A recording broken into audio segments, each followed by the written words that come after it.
Welcome to the deep dive. Today we're really cutting through the noise, focusing just on Gland Pharma.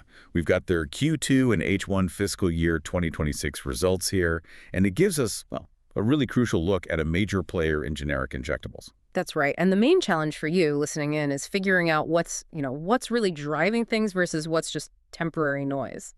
Gland's kind of operating two different businesses now. There's this incredibly strong, profitable core, Right. and then there's the acquired European business, Cenexi, which is, well, much more volatile, but really important strategically. We need to pull these numbers apart to see how that core profit is funding these huge bets they're making, bets on future capacity, complex drugs. It's quite a story. Okay, let's unpack this then, and maybe instead of just rattling off numbers, let's look at the story behind the profitability. So first half, H1 FY26.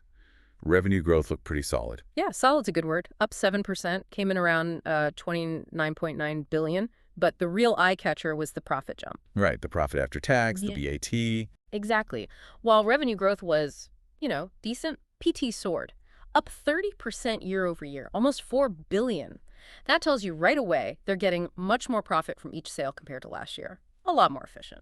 And even just looking at the second quarter, Q2, the momentum held. Revenue up 6%, PAT up 12%. Yep, the trend continued. But like you said earlier, the real story emerges when you separate the core Gland business from the consolidated picture, especially with margins. What's the health of the base business? So how healthy is it? It's outstanding, frankly. Consolidated adjusted EBITDA margin for the first half hit 24%. That's good, up 400 basis points. But here's the key number. The base business Gland, without Cenexi, its adjusted EBITDA margin was 37% in Q2. Wow, 37%. That's really premium in this industry, isn't it? It absolutely is. And that kind of profitability, well, it's like having a strategic war chest. It gives them options, flexibility. Huge flexibility. Management says it's down to things like process optimization, tight cost controls, focusing on those niche, higher margin products. They're clearly protecting that core engine. And they're reinvesting that profit, not just sitting on it. The R&D spending seems to reflect that. Exactly. R&D spending jumped in Q2, 614 million, which is about 5.8% of their revenue.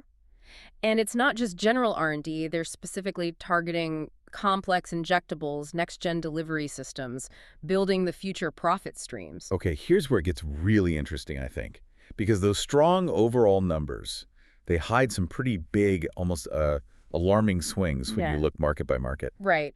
The U.S. is still the bedrock. The story there is pretty straightforward growth. Consolidated U.S. revenue, up 10% in Q2. And the base business in the U.S. grew 8%. They launched 7 new products, things like daptomycin RTU, sumatriptan, plus, continued strength in enoxaparin. And everyone's watching for Dalvans, right? Yeah. Management keeps flagging that as a big H2 growth driver in the U.S. It's absolutely critical for hitting their targets. But then, okay, let's pivot to Europe. Consolidated revenue there grew 16%. Sounds great. Right. But that growth was entirely from Cenexi, the acquisition. So if you strip out Cenexi, The picture totally flips.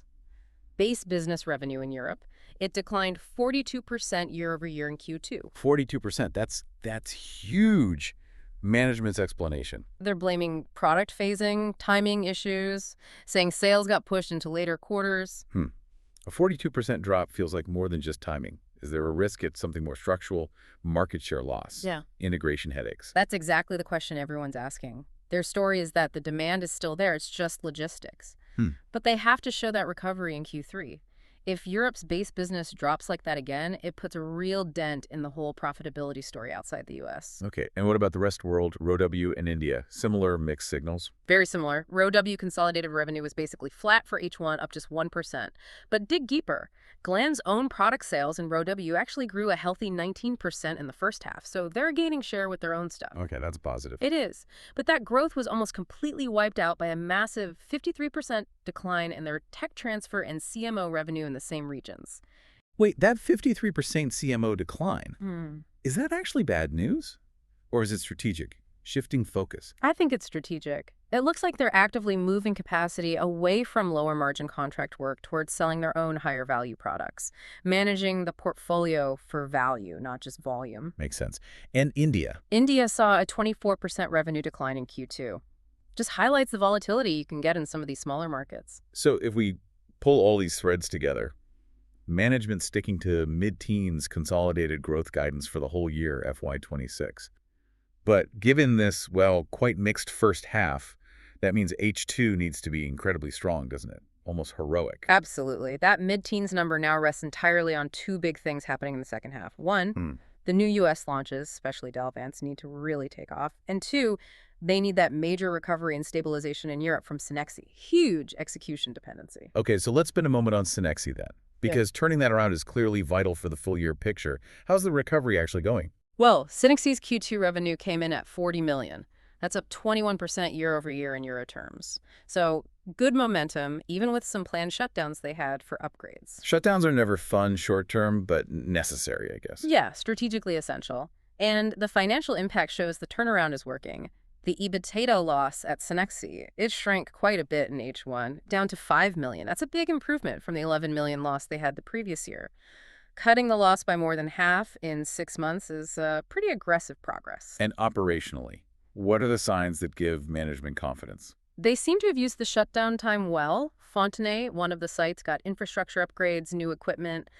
Crucially, they got their GMP certificate renewed through the end of 2026. Production there is apparently back on track, better shipments. Now they've got a new high-speed ampoule line running. Any other site progress? Yeah, Harryville ramped up production on an inactivated vaccine and a sterile ophthalmic gel. And looking ahead, they expect 2 new lyophilizers for freeze drying at other sites, Braine-l'Alleud and Osny, to be qualified by the end of 2025. That's key for future capacity in more complex products. And the big financial target for Cenexi is still break even. That's the absolute goal. Management keeps saying they're confident Cenexi will hit EBITDA break-even in Q3. They're aiming for a $50 million quarterly revenue run rate. If they hit that, it really helps de-risk the second half forecast. Okay, let's shift gears a bit, away from the current profit and loss and towards the big strategic bets. Gland talks about its 4 key aspects: strategy growth, capability, efficiency, ROC. This feels like a deliberate leap into more complex, specialized areas. It absolutely is. It's how they plan to defend that amazing 37% base margin long term. They're building higher barriers to entry using technology. Look at their complex injectable pipeline. 6 products already launched, 3 more waiting for approval. This is clearly becoming central to their organic growth story. And the ready-to-use the RTU formats seem like a huge focus too. A massive focus. They've filed 20 RTU infusion bag products. 14 are already approved, another 10 are in development. This specific portfolio, just the bags, targets a U.S. market they estimate at around $659 million. Plus, they have 15 other complex products in co-development aiming for FY28 launch. They're building a very deep pipeline. But the really eye-watering investment, the one demanding huge capital, seems to be the GLP-1 and general CDMO capacity expansion. Yeah, this is where they're really planting a flag. Capacity for GLP-1s, pens, cartridges, it's increasing aggressively. They're going from around 40 million units capacity up to 140 million units. That's a huge jump, specifically targeting GLP-1 drugs and insulin programs. Tripling capacity like that, that's a major bet on future demand. Do they have the contracts lined up to fill that, or is there a big utilization risk? It's definitely a calculated risk, but it's based on seeing bottlenecks in the industry right now. They did launch their first partnered GLP-1 liraglutide back in Q4 last year, and management says they have 2 more GLP-1 contracts in the pipeline. So that gives them some confidence for the near term. But yeah, that massive scale signals they want to be a dominant global player in this specific high-demand area. And it's not just GLP-1s, right? Biologics fill finish too. Yes.